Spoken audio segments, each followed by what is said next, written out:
गौसे पाक की माँ कह रही है बेटे झूठ मत बोलना। जिंदगी काफिले के साथ सफर था, रास्ते में लूट लिया डाकुओं ने। एक डाकू आपके पास भी आया, चेहरा इतना खूबसूरत, अच्छा सादात, अल्हम्दुलिल्लाह वो तो नजीब तरफैन थे। इनकी तो शान ये है कि तेरी नस्ले पाक में है बच्चा बच्चा नूर का।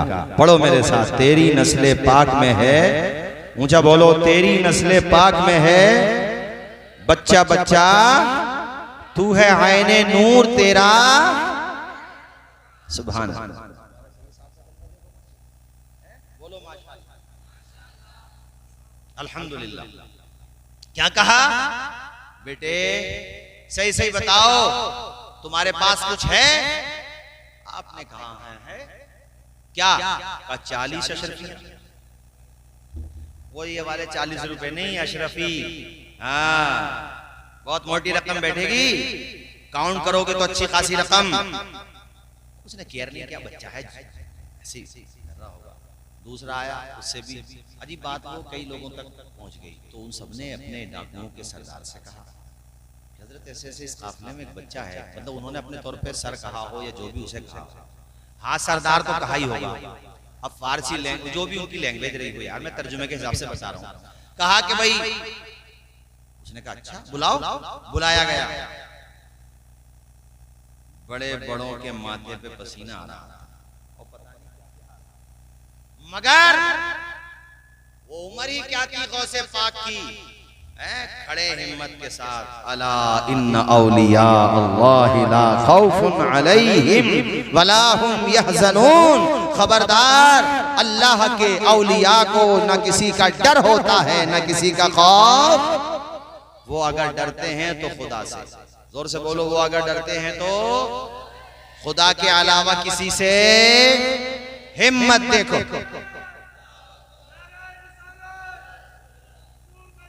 नहीं छोड़, नहीं छोड़, माशाअल्लाह, अल्लाह जज़ा दे आपको भी और इन सबको भी। अच्छा प्रोग्राम तो मुझे ऐसा लग रहा है शायद फजर तक भी सुन लोगे आप लोग, है ना? हैं? सुन लेंगे?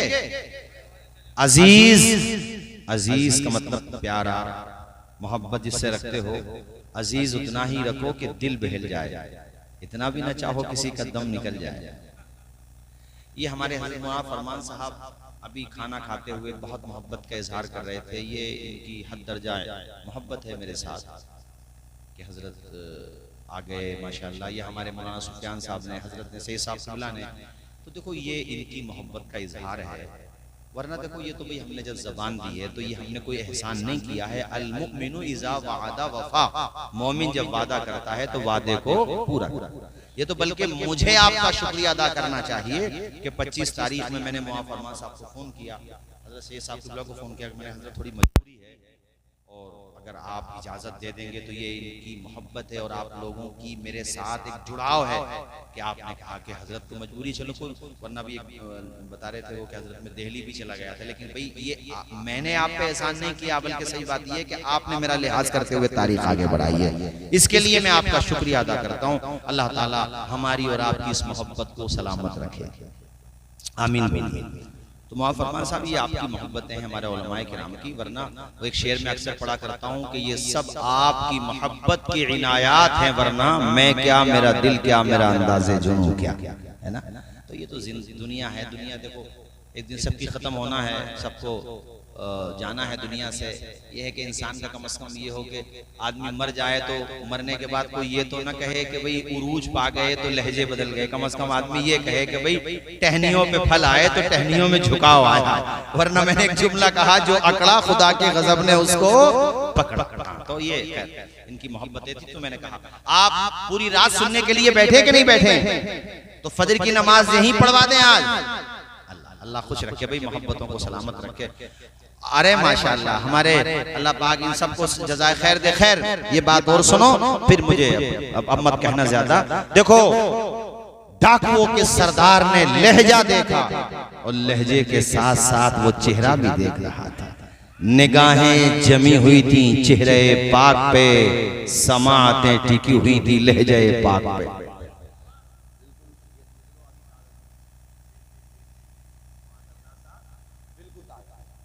यानी हाँ, मैंने क्या कहा कि निगाहें जमी हुई थी चेहरे, जब वो डाकुओं का सरदार गौसे पाक से टॉक कर रहा था, बातें कर रहा था, तो निगाहें जमी हुई थी चेहरे पाक पे। ये हमारे अजीज मोहम्मद फुजैल हैं, हमारे मुक्तदी, ये माशाल्लाह ये बच्चे हमारे साथ आए भी हमारे बस्ती से। अल्लाह पाक इनकी उम्र में बरकतें अता फरमाए। जोर से आमीन बोलिए।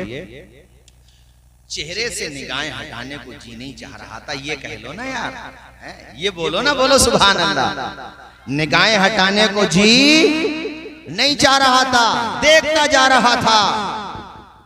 डाकुओं के सरदार ने कहा बेटे गुदड़ी उधेड़ के देख लेंगे हम, तो अली का बेटा किसी से डरता थोड़ी नहीं है यार, नबी का नवासा किसी से डरता का, देख लो मैं कोई झूठ थोड़ी बोल रहा हूं।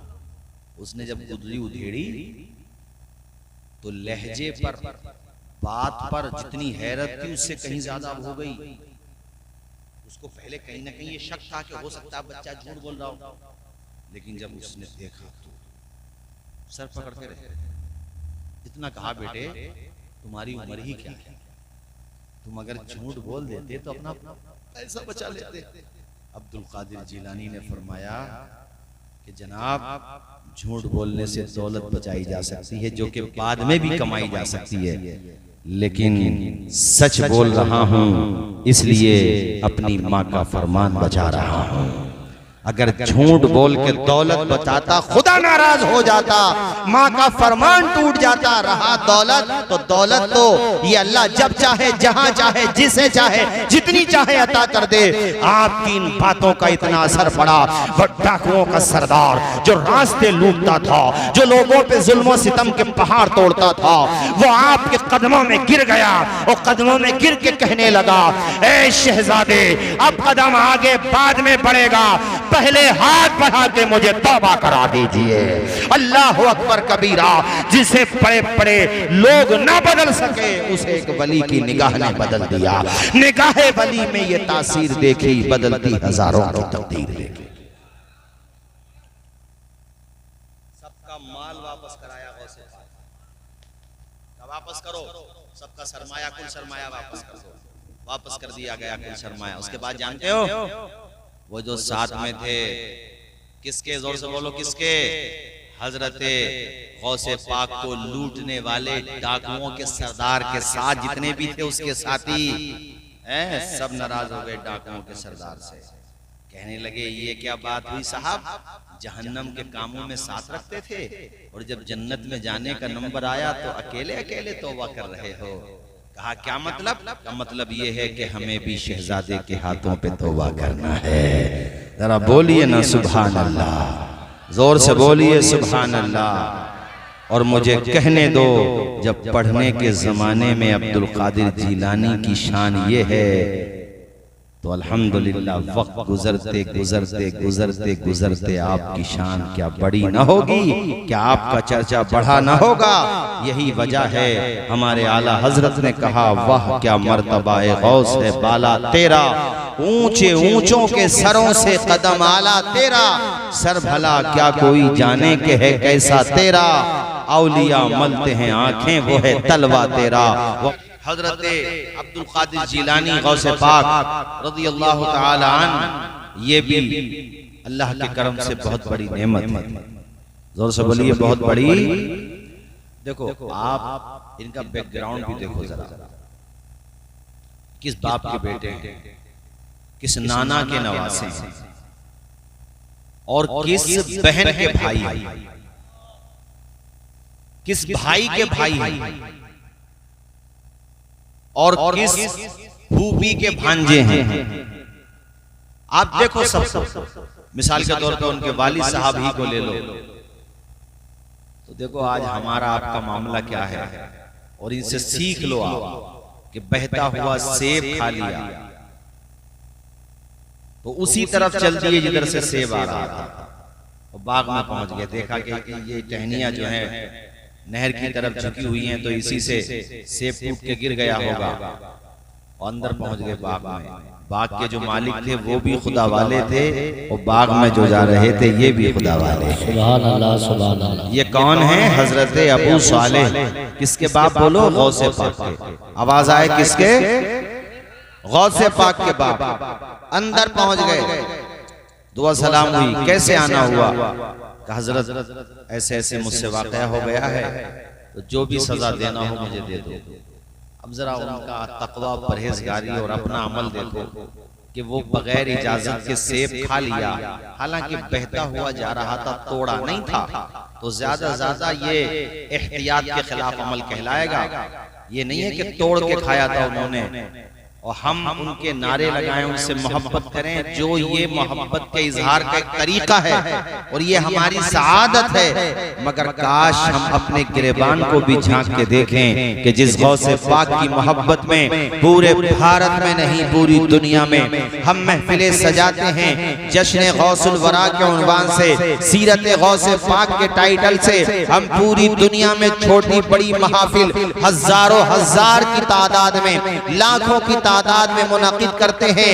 मगर हमें उनकी सीरत से भी सबक हासिल करना चाहिए कि उनके वालिदे माजिद ने बगैर इजाजत के सेब तनावुल कर लिया तो अपनी जिंदगी दांव पे लगा दी और बाग के मालिक से कहा जो चाहो सजा दे दो, मैं हर सजा का सामना करने के लिए तैयार हूं, लेकिन मेरी गलती माफ कर दो। सिर्फ सेब खा लिया। और हम आप आज के मुसलमान, हम आपसे मुराद आज के मुसलमान प्लॉट के प्लॉट खा जा रहे हैं, जमीन की जमीन। और बल्कि सैयद साहब हमारे विलेजेस में झगड़े ही इन बातों के होते हैं, इसके अलावा झगड़े थोड़ी होते हैं। हमारे शहर संबल में कई ऐसे विलेजेस हैं जहां पे सिर्फ देखो हमारी तरफ इतनी सी जगह के ऊपर लड़ाई हुई है, बल्कि इससे भी कम। उतने की जगह छोड़ो, पूरा खेत नहीं होगा जितने पैसे बाद में पुलिस को दे दिए, जितने पैसे झगड़ों में चले गए कोर्ट कचहरी को दे दिए, उतने की जगह नहीं होगी। पड़ोसियों को भी छोड़ दो, चलो सगे भाई के लिए 1 इंच दबने को तैयार नहीं आज का मुसलमान।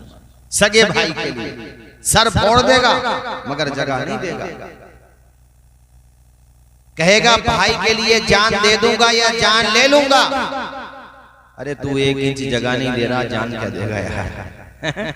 बोलो ऊंचा बोलो जरा। छोटी छोटी बातों पे लड़ाइयां झगड़े, ओ साहिबो इसको कहते हैं तकवा और परहेजगारी।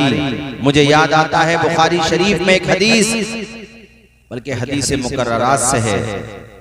हदीस ये है कि हुजूर फरमाते हैं, पहले पिछली उम्मतों में से एक उम्मत के 2 लोगों के हालात बयान करते हुजूर कहते हैं कि एक साहब ने जमीन बेची, दूसरे ने खरीद ली। तो जिन्होंने जमीन खरीदी पेमेंट दे दी उन्होंने। अच्छा पेमेंट दे दी तो बात खत्म हो गई, बात तो आज भी खत्म हो जाती है। मगर आजकल थोड़ा प्रोसीजर अलग होता है कि भाई बेनामा भी कराना पड़ता है, रजिस्ट्री कराना पड़ती है। पहले बेनामे नहीं होते थे चूंकि बेमानी नहीं होती थी। बेनामे कब से आए? जब से बेमानी आई। ये 20 लाख की जगह पे 1 लाख का खर्च और बढ़ गया।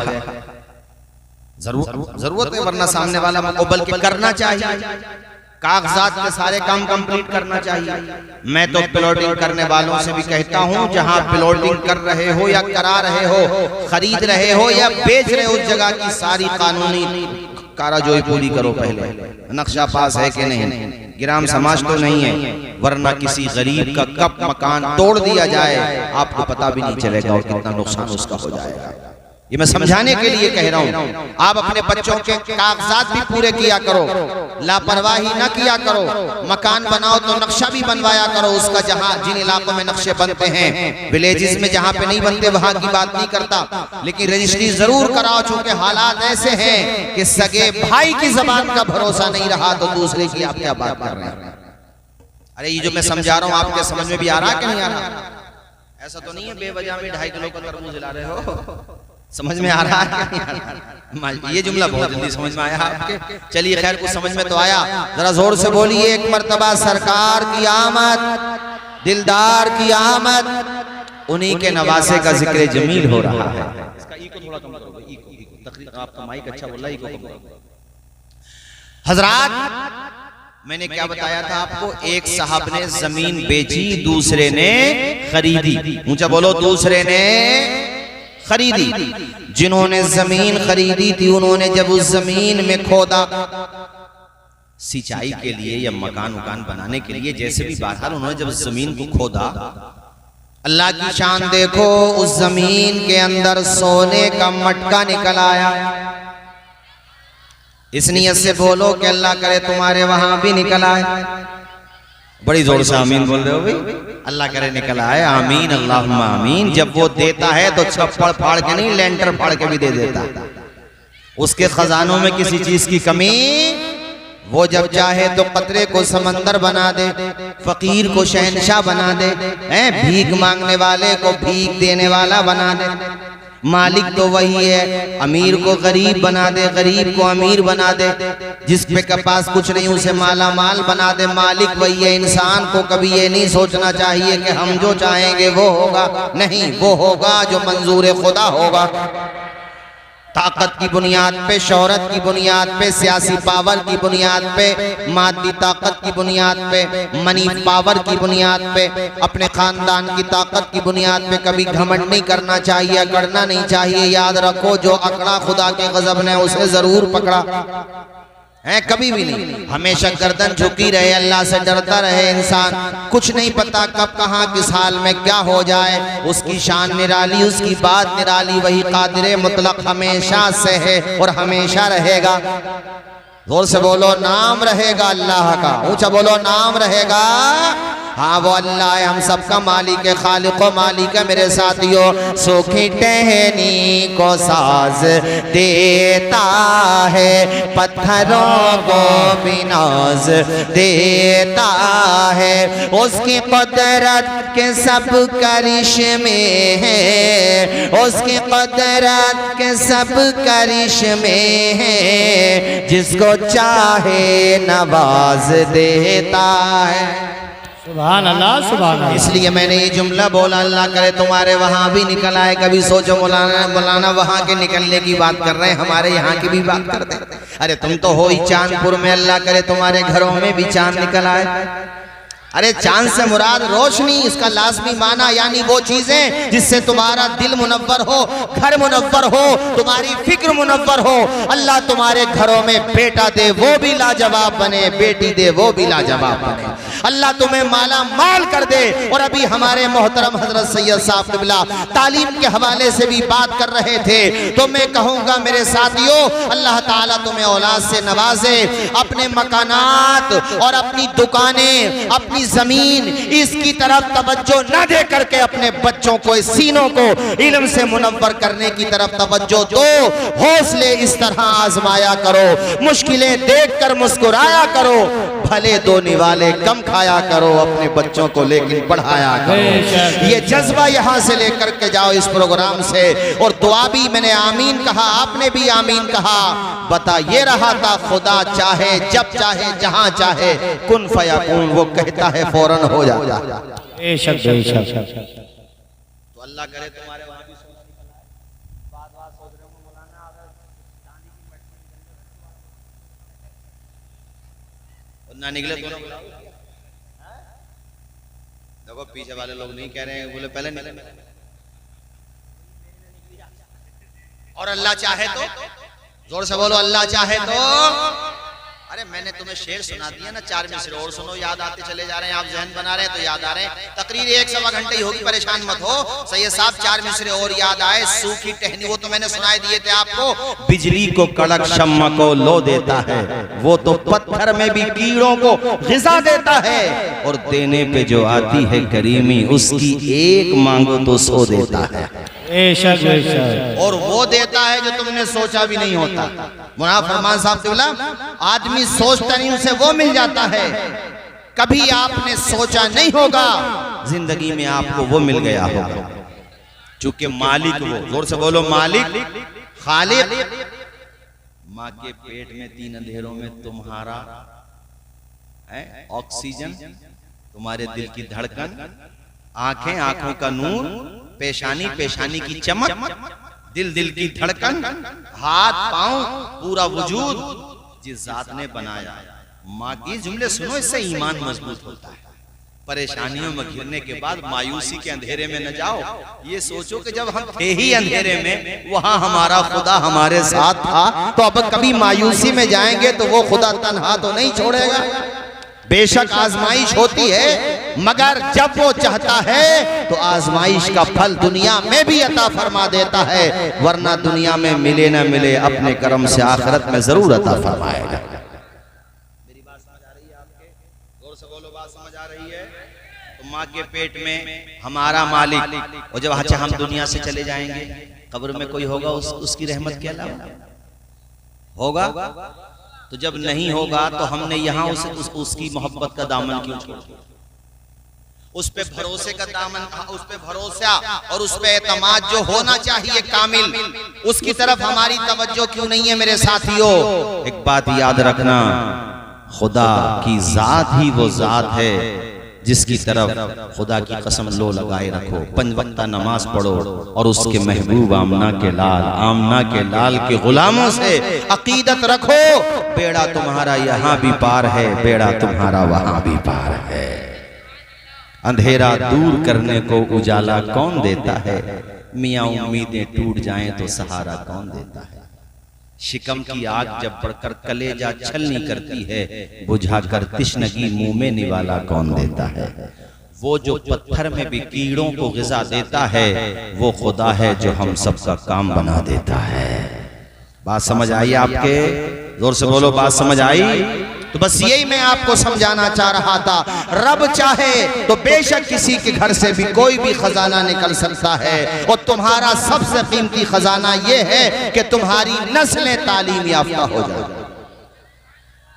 मुझे अभी पता चला माशाल्लाह कई बच्चे हैं जो दिल्ली में आपके यहाँ के अपने रोजगार के हिसाब से, अच्छा मैं रोजगार के अलावा ये भी कहूँगा कि बच्चों को तालीम की तरफ भी तवज्जो दिलाने की जरूरत है, और उनको पढ़ाओ, उन्हें इस लायक बनाओ कि चांदपुर का नाम सिर्फ चांद के नाम से न पहचाना जाए, तुम्हारे बेटों के नाम से भी पहचाना जाए, है ना? उन्हें कामयाब बनाओ।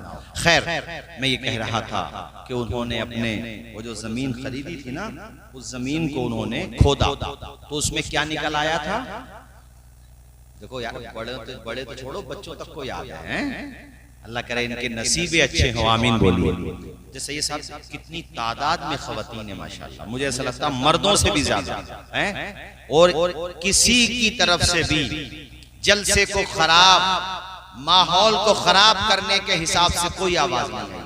मेरा ख्याल ये सुकून के साथ हमारी माएं, बहनें, बेटियां पूरा प्रोग्राम मंजूम शक्ल में हो, नसर की शक्ल में हो, समाअत कर रही हैं। अल्लाह ताला इनके भी नसीब अच्छे करे।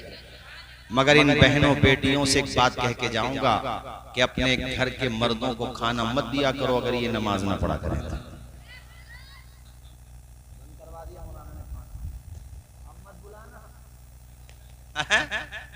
सही कहा भाई। अगर ये नमाज पढ़ के ना आए तो इनसे साफ कह देना, पहले मस्जिद में जाना, नमाज पढ़ के आना, तब मिलेगा खाना, वरना मुंह भी मत दिखाना। अगर वो कहें कब मिलेगा खाना तो कह देना बाहर जाके खा लेना। यहाँ अगर तुम्हें है खाना तो पहले खुदा की बारगाह में सर झुकाना।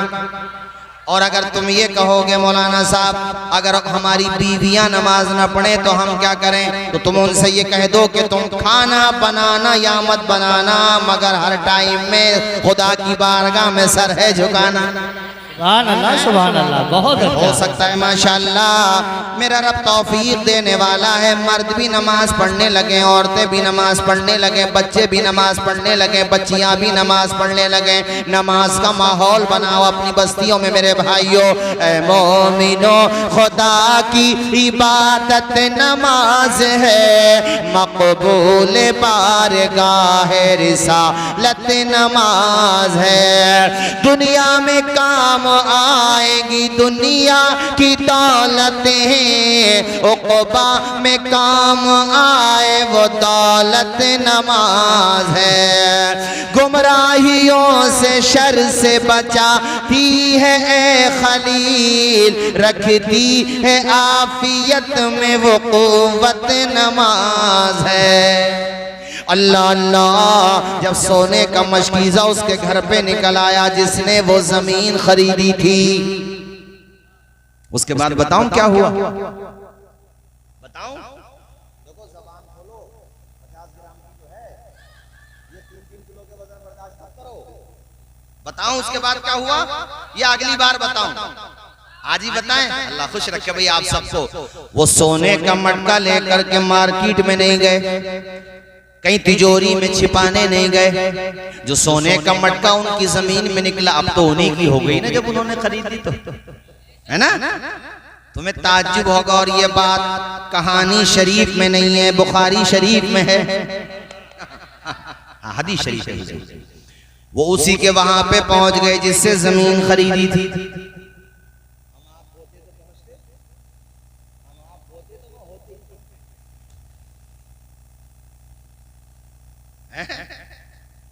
सोने का मटका तो खैर,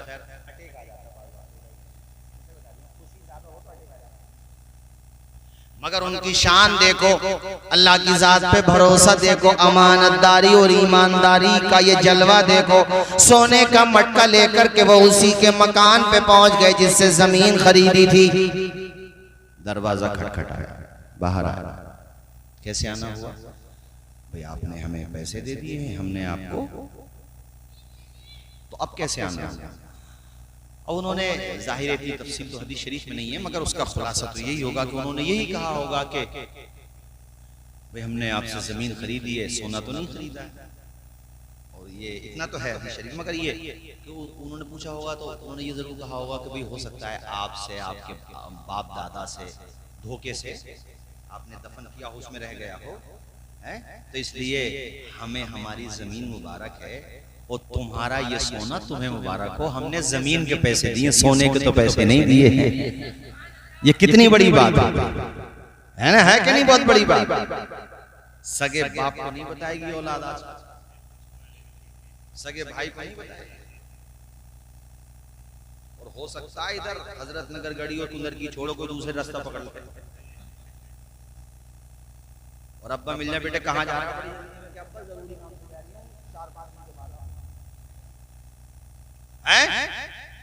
गलत तो नहीं है? अल्लाह अल्लाह। अब तुम्हें ऐसा लग रहा होगा शायद हजरत बात खत्म हो गई, बात खत्म नहीं हुई है, अभी सिलसिला जारी है। जोर से बोलो सिलसिला। उसने क्या कहा जिसने जमीन बेची थी?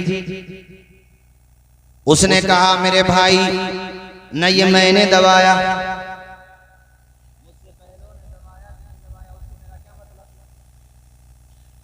और बात सुनो, जब मैंने जमीन बेच दी तो जो जमीन में है वो भी बेच दिया, इसलिए जमीन भी तुम्हें मुबारक, जमीन में जो निकला वो भी तुम्हें मुबारक।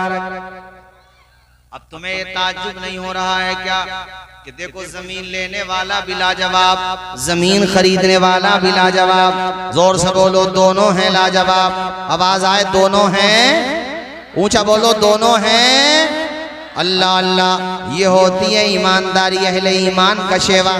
काश तुम ऐसे ही हो जाओ आज की तारीख में। दुनिया तुम्हें देखे तो कहाँ तक मिटाएगी, कहाँ तक दबाएगी। तुम्हारा दुश्मन भी कहेगा इंसान को ऐसा होना चाहिए जैसा इंसान मोहम्मद अरबी के गुलाम होते हैं। सुभान अल्लाह सुभान अब वो अल्लाह। आज के मुसलमान को देख रहे हैं शराब की भट्टियों पे भरे पड़े, जुओं के अड्डे आबाद कर दिए माज़अल्लाह, अय्याशियों के अड्डों पे जा रहे हैं माज़अल्लाह, गुनाहों के दलदल में फंसते चले जा रहे हैं माज़अल्लाह।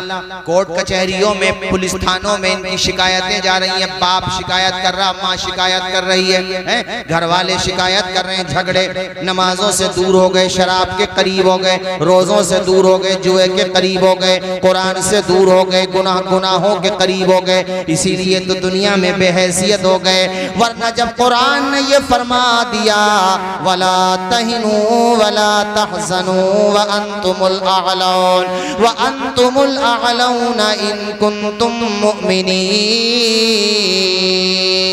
सुभान अल्लाह, सुभान अल्लाह। अल्लाह कहता गम ना करो, फिक्र ना करो, तुम ही सरबलंद हो, तुम ही ऊंचे रहोगे, मगर कब? बशर्ते के कामिल ईमान वाले हो जाओ।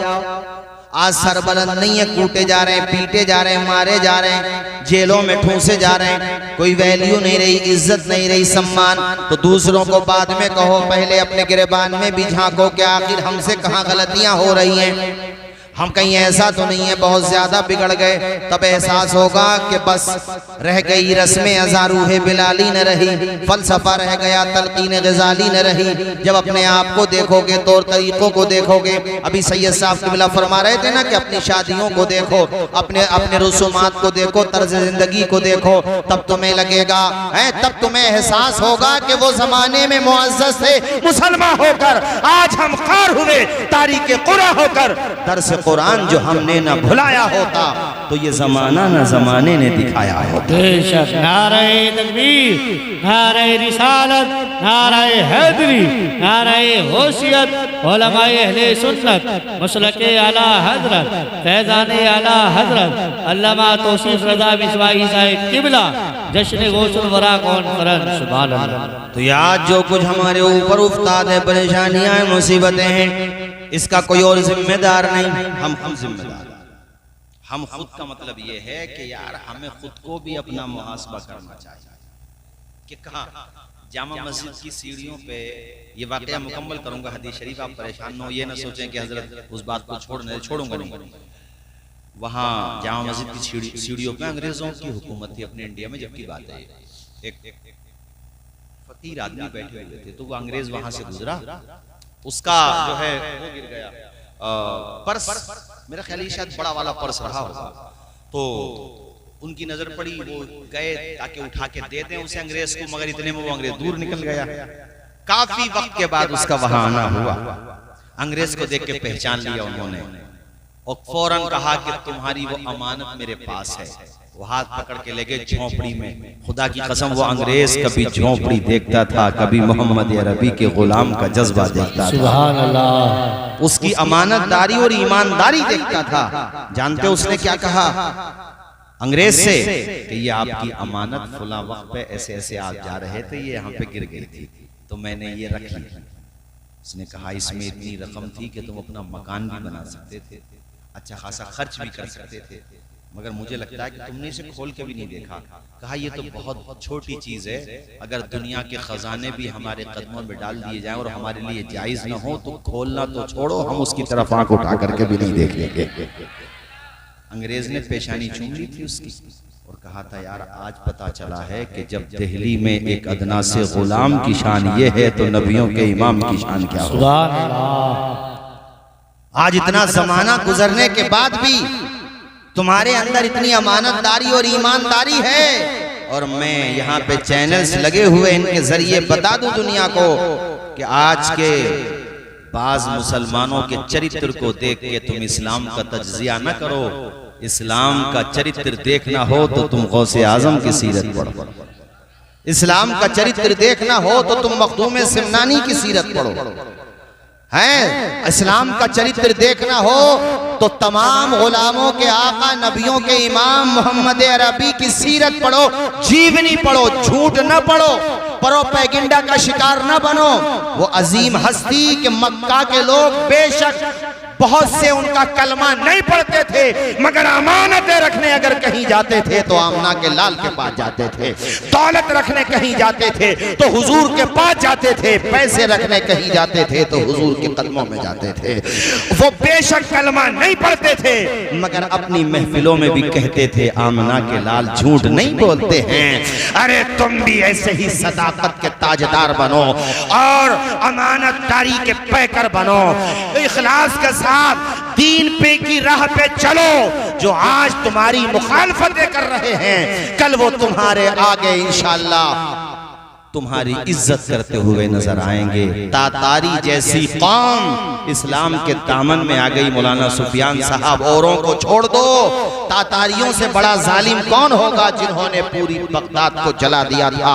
लाइब्रेरियों में इतनी किताबों को जलाया कि उनकी खाक जब दरिया के पानी में डाली गई तो वो दरिया का पानी नहीं लग रहा था, बल्कि जो कलम के लिए दबात इस्तेमाल होती है उस रंग का वो पानी हो गया था, खून से रंगीन हो गया था पूरा शहर। ऐसी जालिमों जाबिर कौम जब अल्लाह के वलियों की सीरतें पढ़ती है, उनका तर्ज जिंदगी देखती है, सच्चे मुसलमानों का चरित्र देखती है, तो वो जालिम तातारी, उनकी आने वाली नस्लें इस्लाम का झंडा उठाती हुई नजर आती हैं। यूरिश तातार के अफसाने से पासबा मिल गए काबे को सनम खाने से। मेरे अजीज दोस्तों, याद रखना, इस्लाम कुरान हमारे आपके बलबूते पे जिंदा नहीं है, इसका मुहाफिज खुदा है। तुम हक नहीं अदा करोगे, खुदा तुम्हारी जगह दूसरी कौम लेकर के आ जाएगा। अगर तुम सच्चाई पर नहीं चलोगे, तातारियों जैसी, उन जैसी जालिम कौम की नस्लों को खुदा ईमान का नूर दे सकता है। तो हम आज के जो हमारे सरों पे बैठे हैं, अल्लाह के इल्म पाक में क्या है इनकी नस्लों के बारे में, ये तो मेरा खुदा ही बेहतर जानता है। मगर याद रखो, मैं ये कह रहा था, इस्लाम का चरित्र देखना हो, मेरे नबी की जीवनी देखो। आज कोई किसी की दीवार की जगह दबा ले, किसी की बेइज्जती कर दे, जिंदगी भर नहीं भूलता, बदला लेने की सोचता है। आमना के लाल को देखो, मक्का में कौन सा जुल्म नहीं किया गया, सितम का कौन सा तीर नहीं चलाया गया, यहाँ तक कि मक्का छोड़ा आपने, आपके घर वालों ने, आपके सहाबा ने मदीना चले गए, वहां पे भी हमले किए। मगर दोस्तों, जब मोहम्मद अरबी ने मक्का को फतह किया, खून की एक बूंद जमीन पे नहीं गिरने दी, आम माफी का ऐलान कर दिया। लाओ तो सही आमना के लाल जैसा चरित्र। लोग गुलामों को इंसान नहीं समझते थे, उनको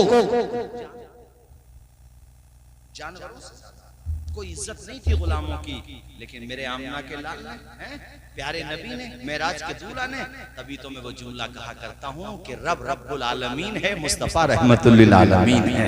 वो सिर्फ मुसलमानों के लिए रहमत नहीं है, वो सबके लिए रहमत है। तो तुम भी उनके नाम पे वो काम करो जिससे अच्छा मैसेज जाए, ऐसा काम ना करो जिससे गलत मैसेज जाए। मेरे अजीज दोस्तों, हमारे नबी ने गुलामों को जमीन की पस्तियों से निकाल के आसमान की बुलंदियों तक पहुंचा दिया।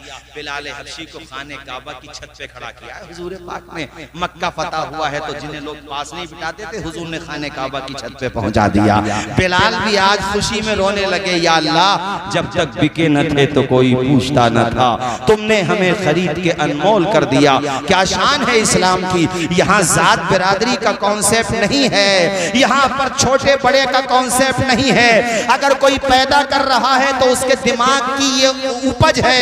इस्लाम कहता है इन्ना अक्रमकुम इंदल्लाहि अत्काकुम, और यही वजह है कि हमारे वहां पर किसी भी बिरादरी का हो, वो आलिम है, कुरान सही तजवीद के साथ पढ़ता है, तो उसकी इक्तदा में नमाज पढ़ते हुए तुम्हें सैयद नजीर साहब क़िबला भी नजर आएंगे, सादात किराम भी उसके पीछे नमाज पढ़ेंगे। ऊंची बिरादरी, नीची बिरादरी, ये जमाने के लिहाज से चीजें आ गई हैं। इस्लाम तो ये है कि साहिबो मोहताजो गनी एक हुए, तेरी सरकार में पहुंचे तो सभी एक हुए, एक ही सफ में खड़े हो गए महमूद व अयाज, न कोई बंदा रहा न कोई बंदा नवाज। ये है इस्लाम। जोर से बोलो, ये है। हाँ, बात यहाँ से निकली कि ऐसे होते मुसलमान। अंग्रेज ने माथा चूम लिया कि खुद का गुजारा कितनी मुश्किल से होता है, और तुम्हें हमारा गिरा हुआ पर्स मिल गया, तब भी आपने उससे कुछ इस्तेमाल नहीं किया। कहा पर्स तो बहुत छोटी चीज है, खजाने भी पड़े होते तब भी हम वो माल नहीं खाते जो हमारे लिए जायज। ऊंचा बोलो, जायज। इससे अब तुम खुद भी सुधर जाना। कभी मैंड पे झगड़े मत करना कि भैया इतनी तू हमें मत दे, तू ले ले, तुम यहां दे दो वो वहां देगा, और वहां बहुत महंगा पड़ेगा, वहां बहुत हुजूर ने फरमाया हदीस शरीफ में, साहबा ये बताओ सबसे ज्यादा मुफलिस कौन है, मतलब बिल्कुल एकदम जिसको कहते हैं 000 कौन है, बिल्कुल एकदम। कहा या रसूलल्लाह मुफलिस तो वही है जिसके पास कुछ ना हो। पैसे ना हो, फकीर हो, मोहताज हो, कहा नहीं, मुफलिस वो है जो क़यामत के दिन नेकियों के अंबार लेके आएगा। बहुत नेकियां होंगी उसके पास, माल ही माल, और नेकियां ही नेकियां, भरा हुआ होगा उसका नाम है माल नेकियों से। सहाबा सुन रहे थे, या रसूलल्लाह वो मुफलिस कैसे है? कहा वो नेकियां तो लेके आएगा मगर अपनी गर्दन पे दूसरों के हुकूक भी लेकर के आएगा। क्या होगा? आ जाएंगे सब, या अल्लाह इसने मेरा इतना हक मारा, मुझे मेरा हक मिला, या अल्लाह इसने मेरा इस तौर पे नाजायज तौर पे दिल दुखाया, या अल्लाह वो भी चाहिए मुझे, तो उसकी सारी नेकियां ऐसी तकसीम हो जाएंगी। पैसे तो है नहीं वो बदले में पैसे देने के लिए, तुम इतनी नेकियां ले लो। हुजूर फरमाते हैं आखिर में ये होगा कि नेकियां खत्म, हकदार अभी भी खड़े हैं। और ये भी कहानी शरीफ में नहीं है, हदीस शरीफ में है। बता दूं मैं आपको, कभी हल्के में बात नहीं, आप जानते हो फिर क्या होगा। हुजूर फरमाते हैं जब हक वाले खड़े रहेंगे, नेकियां खत्म, अल्लाह फरमाएगा तुम अपने गुनाह इसकी गर्दन पे डाल दो। अल्लाह अल्लाह अल्लाह अल्लाह ताला हमें आपको सबको परवरदिगार आलम अपने फजलो करम से रिज़्क़ हलाल खिलाए, खूब दे अल्लाह, मगर हलाल। जोर से बोलो मगर, आवाज आए मगर, एक लुक़मा खाओ मगर हलाल, है ना? किसी का हक जमीन दाब के नहीं कि बाई पावर मेरी बहुत चल रही है, कब्जा ली किसी की जमीन है, धमकी देके किसी का दिल दुखा दिया और किसी से ये हो गया हो तो वो साहिबे हक को उसका हक दे दे। ये है सीरत मुस्तफ़ा, ये है सीरत हजरत अबू सालेह, ये है सीरत हजरत गौसे पाक। यानी उनकी सीरत का जो सबक है वो ये है कि किसी का हक न मारो, अपना ख्वाह किसी को दे दो, मगर किसी का हक अपना दे के माफ कर दो। बताओ सबसे बड़ा मुफलिस हुआ कि नहीं हुआ वो? अब जरा उस सिचुएशन को खैर फील तो हम नहीं कर सकते, मगर महसूस करो, थोड़ा सा महसूस, थोड़ा सा फील करो कि जो बंदा ये सोच करके आया हो कि इतनी नेकियां हमारे पास और जन्नत हमारी पक्की, और देखते ही देखते सब कुछ चला जाए, क्या कैफियत बनेगी? सोचो जरा थोड़ी देर के लिए। जो बंदा जन्नत के लिए सोच के बैठा हो और फैसला हो रहा हो जहन्नम का, क्या हालत बनेगी उसकी, हैं? इसलिए मैंने तुम्हें समझाया है, कभी भी इस तौर पे मत जाना। अंग्रेज ने माथा चूम के क्या कहा था, और बल्कि मैं आज तुम्हें देखकर, रात के इस हिस्से में तुम्हें देखकर ये कह रहा हूं कि 1500 साल के बाद भी नबी के गुलाम अपने आका का, आका के नवासों का, आका के गुलामों का जिक्र सुन के रात के इस हिस्से में इस तरह बैठ के खुश दिली के साथ चेहरे गुलाब की तरह खिलते हुए और गुफ्तगू समात कर रहे हैं, तो मैं ये कहने पर मसरूर भी हो रहा हूं और अल्हम्दुलिल्लाह कह भी रहा हूं कि जब हुस्न था उनका जलवानुमा, अनवार का आलम क्या होगा, हर कोई फिदा बिन देखे है दीदार का आलम क्या होगा। जरा ऊंचा नहीं बोलोगे सुभान अल्लाह? अल्लाह खुश रखे। अच्छा, आप तकरीर में खत्म कर दूं या और करूं तकरीर? अभी वो जो बैठे हैं पीछे, वो जो बैठे हैं पीछे तो बता दो जरा। माशाअल्लाह, नहीं वो भी, उनका भी तो इशारा मिले, हाथ उठा के बता दो तकरीर करें या खत्म कर दें? अभी क्या और करें अभी तकरीर? नहीं कोई बात नहीं, चलो अब शुरू में ना आए तो अब रहने दो, जो जहां बैठे कोई बात नहीं है। मगर मैं मौलाना आलम साहब से भी बड़ा खुश हूं। मेरे ख्याल से कितना टाइम हो गया इमामत करते हुए? 5-6 साल हो गए ना। मस्जिद में भी काफी काम हुआ माशाअल्लाह, है बहुत अच्छा। ऐसा इमाम मिल जाए ना तो बड़े खुश नसीब हो, जाने मत देना।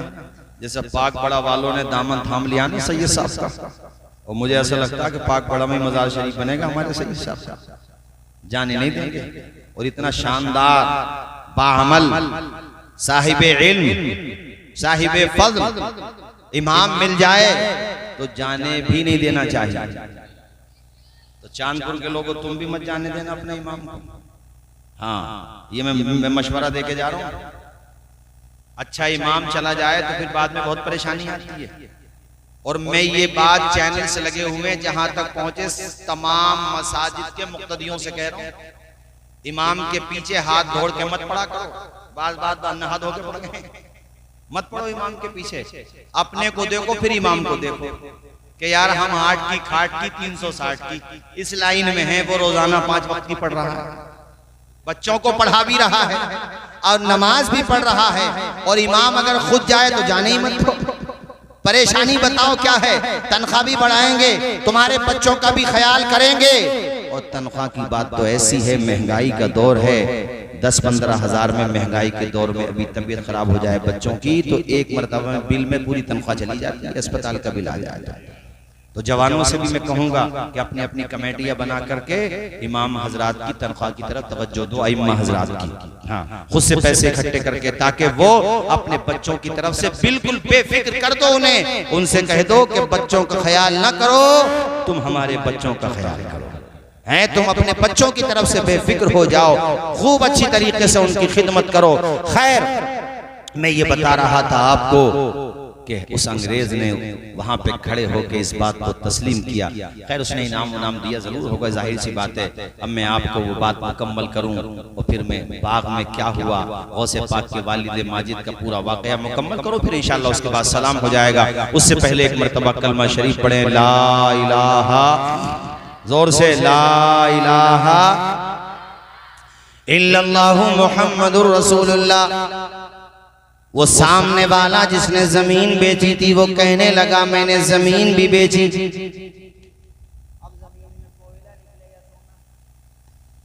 मगर अब कुछ नहीं होना, अब तो तेरा है ये सोना, हैं? अल्लाह तेरा नसीब अच्छा करे तो इसे लेकर के चला जा। मगर चांदपुर के लोगों आपको ताज्जुब होगा कि न जमीन बेचने वाला सोना लेने को तैयार और न खरीदने वाला सोना लेने को, ऊंचा बोलो, सोना लेने को। अब बताओ, ऐसी भी कभी पंचायत हुई होगी? इस बात की तो पंचायत होती है कि ये मेरा माल है, देता नहीं, मगर ऐसा कभी नहीं होता कि ना ये मेरा है ना इसका है। यहाँ ऐसी ही पंचायत हो गई। वो उस जमाने के बड़े आलिम के पास गए जो उनके आसपास में रहते होंगे, उनसे जाकर के दोनों ने कहा हजरत हमने जमीन बेची, तीनों ने खरीदी, तीनों ने उसको जमीन को खोदा तो सोने का मटका निकला। अब ये कहते हैं कि ये सोना हमारा है। उसने कहा हजरत ये बताओ मैंने जमीन खरीदी थी या सोना खरीदा था?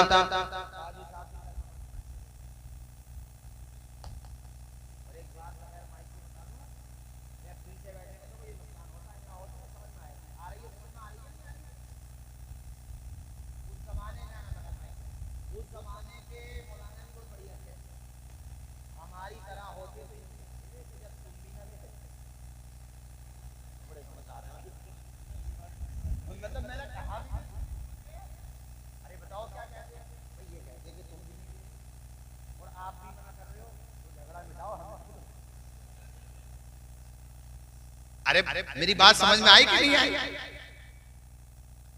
फैसला बताऊं क्या किया उन्होंने, बता दूं? अरे फैसला क्या किया बता दूं?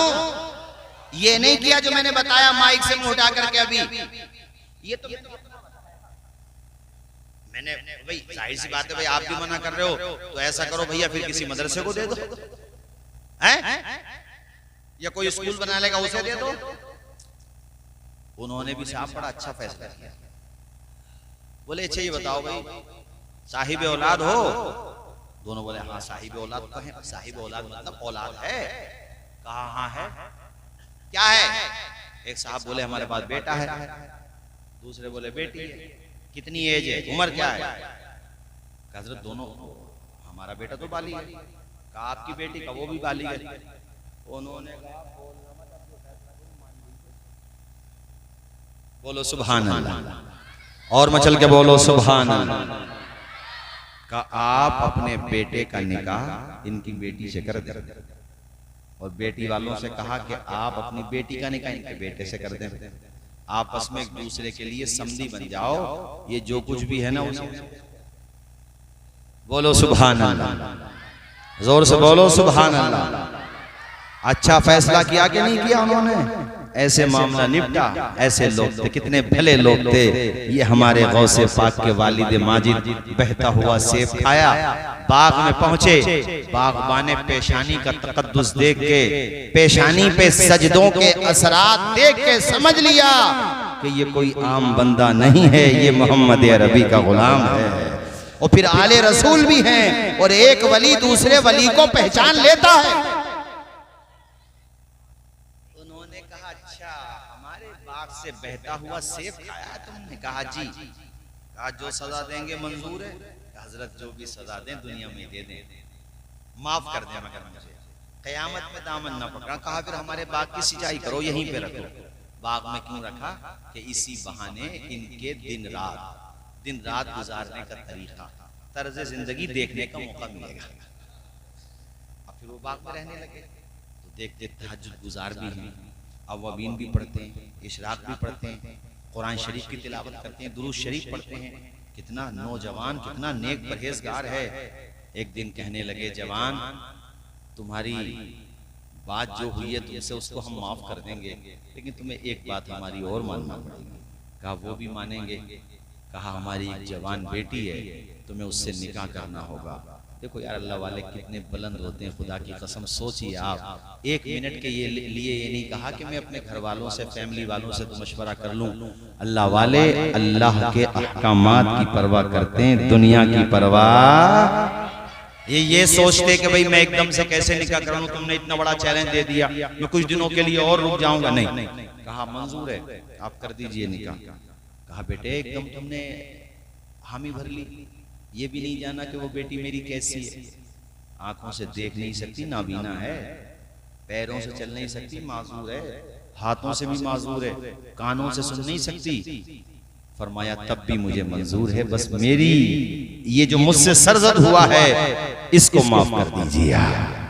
जरा बोलिए ना यार सुभान अल्लाह। आज निकाह में हम लोग सारी चीजें देखते हैं, और जो देखना चाहिए वो नहीं देखते हैं। दीनदारी नहीं देखेंगे। लड़के की जो बहुत बड़ी आवे माशाल्लाह 1 लाख रुपए सैलरी है, तो ये नहीं देखेगा कभी कभी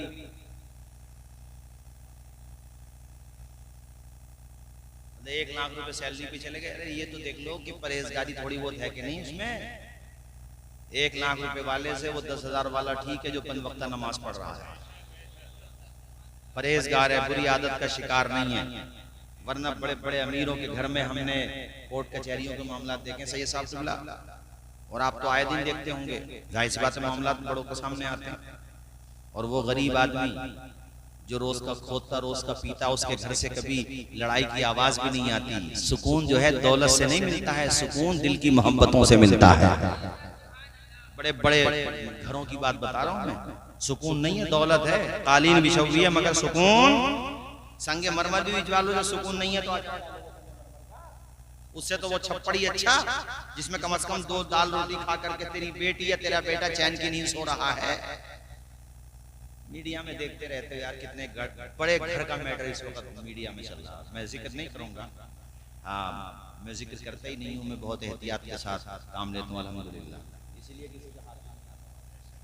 हाँ कितने बड़े घर का मैटर चल रहा है कि उसकी बीवी और बेटी ने क्या कुछ नहीं कहा है।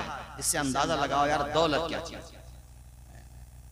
कि मेरे ख्याल ये है कि किसी भी चीज की कमी नहीं है उनके वहां पे जिनकी मैं बात कर रहा हूं, हर एतबार से। लेकिन बताइए मुझे सुकून है उनके घर में? जिस घर में बीवी बेटी अपने बाप के खिलाफ, बीवी अपने शौहर के खिलाफ ऑनलाइन ऑन रिकॉर्ड बयानात दे रही हो, उस घर में सुकून होगा? उस घर में सुकून होगा? अरे उस घर से तो फिर वो घर ही अच्छे सुकून के एतबार से मैं कहूँ तो जो बेचारा मजदूरी करता है।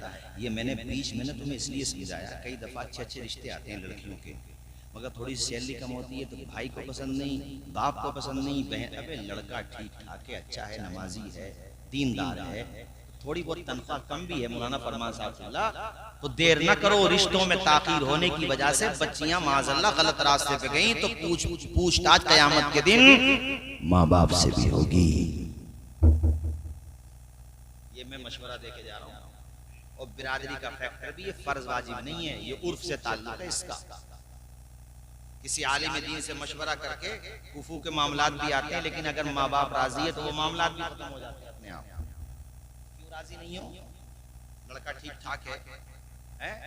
ये मैं समझाने के लिए कह रहा हूँ। आज लड़कियों की उम्रें ढल रही हैं इसी वजह से कि साहब हमारी जोड़ का रिश्ता नहीं है, जोड़ का रिश्ता नहीं है। और वो लड़की अगर गलत रास्ते पे गई या लड़का गलत रास्ते पे गया तो कौन जिम्मेदार होगा इसका? मुझे बताओ चांदपुर के मेरे भाइयों, कौन जिम्मेदार होगा? इसको समझो आप। महरेरा शरीफ से भी मेरे ख्याल ये कि 1-2 साल पहले हजरत रफीक मिल्लत ने यही पैगाम दिया था। शादी ब्याह में ठीक है, उर्फ आदात में बिरादरी का कॉन्सेप्ट रहता है, लेकिन ये कोई लाजमी चीज नहीं है। तो अगर किसी भी बिरादरी से तुम्हारा मामलात बन रहे हैं निकाह को लेकर के, शादी को लेकर के, तो फिर ताखीर क्यों कर रहे हो? क्या वो तुम्हारे कलमे का शरीक नहीं है? उसके अकाईद दुरुस्त है तो ताखीर किस बात की? और यहाँ पर तो एक बिरादरी में थोड़ा सा अगर फर्क है माल को लेकर के तो उसी पे सोचना, गौर करना। नहीं गौर करो। और मैं लड़के वालों से भी कह रहा हूँ, देखो बहुत कड़वी बात कह रहा हूँ, और ये मैं पेरेंट्स से कह रहा हूँ, माँ बाप से, इस बात पे नजर न रखो कि बेटी अपने साथ कितना सामान लाएगी, नजर इस बात पे रखो बेटी सीने से लगा के कुरान लाएगी। और जो इस बात पे नजर रखेगा इंशाल्लाह उसको रोटी भी मिलेगी, उसको अपनी बहू के हाथों से खाना भी मिलेगा, इज्जत भी मिलेगी, वो बेटी बन के रहेगी। और अगर तुम नजर इस बात पे रखोगे, माँ बाप से कह रहा हूं ये बात में, वो कितना माल लाएगी, कितना खजाना लाएगी, कितना सोना लाएगी, कितना चांदी लाएगी, है कितना क्या लाएगी, नजर इस बात पे रखोगी माओ और रखोगे बाप हजरात, तो बहुत गनीमत जानो, सर की छत भी सलामत रह जाएगा।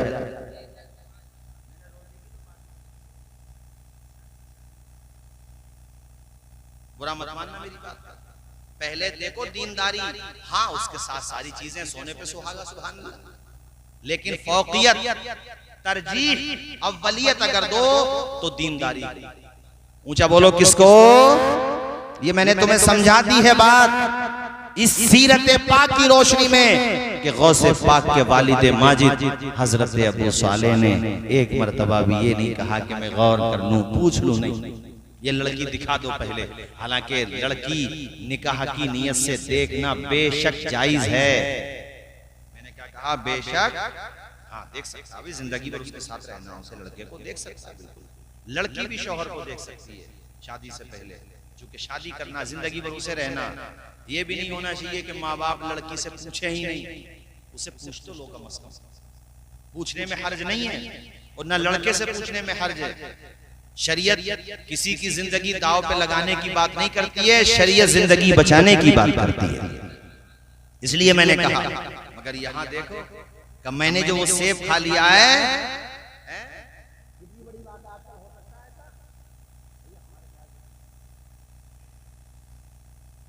का मंजूर है, हाँ बहुत है, ठीक बात सही है, मगर बहुत कम है। से मुझे याद आया, इनकी बात से मुझे याद आया कि अभी यहाँ इधर पश्चिमी यूपी में कहीं वाकया हुआ, किसी के तकरीबन कई लाख रुपए थे और रक्षा कॉलर था,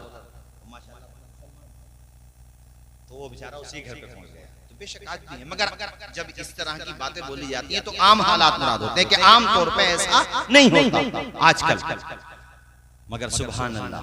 लेकिन जितनी बड़ी बात ये गौसे पाक के वालिद माजिद की है, ऐसा तो शायद बहुत कम ऐसा, क्योंकि अपनी निकाह के लिए भी तैयार हो जाना, निकाह के लिए भी तैयार हो जाना, कब मुझे मंजूर है, निकाह हुआ, और जब आपने अपनी ज़ौजा को, अपनी बीवी को देखा तो हैरत में पड़ गए। जो बताया वैसा नहीं है, निगाहें, आंखें भी सलामत हैं, समाअत भी सलामत है, जिस तरह बताया वैसा नहीं है, बल्कि अल्हम्दुलिल्लाह हुस्न जमाल भी है, सीरत भी है, सूरत भी है, अल्लाह ताला ने तमाम खूबियों से नवाजा है।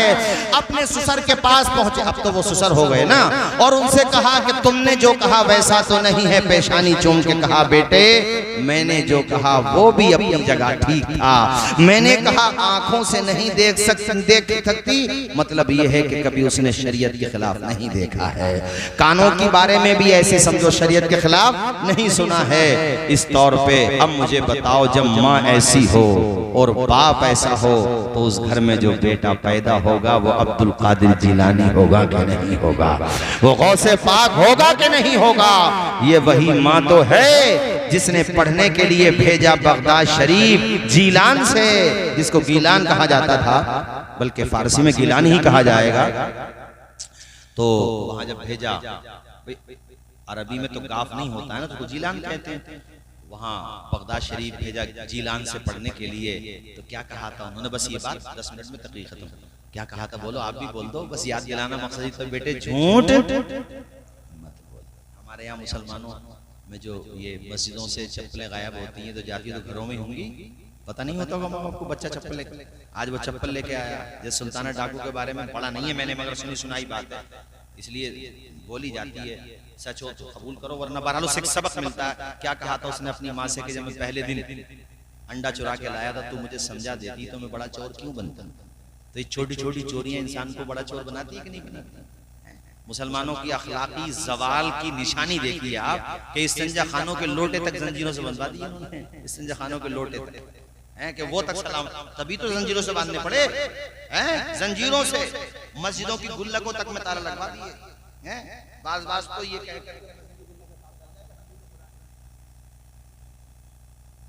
हाँ भाई, हमारे सामने तो आते रहते हैं ना मामला। यहाँ पर